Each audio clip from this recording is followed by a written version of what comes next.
Hi, I'm Jimmy Chang, and we're here to talk about what is an MDiv in math.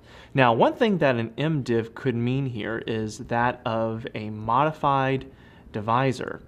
Now, modified divisors are covered in voting and apportionment theory. Now, just a brief background, every few years, depending on the state's population, they may or may not gain the number of seats in their respective House of Representatives or U.S. Senate as an example. So in other words, every state's representation will change every few years depending on the population that they have. And if a population stays the same, then they could keep the same number of seats. But if a population gains people, then they'll gain seats. And if a population loses people, then they end up losing seats. And modified divisor is one of those methods where you can create a fair number of seats allocated to each state when it comes to political representation in the branches of government.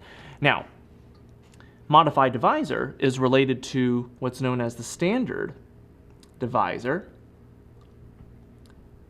And the one thing to keep in mind is that the standard divisor and the modified divisor can be changed depending on what kind of scenario that you have. So they're not exactly fixed numbers per se.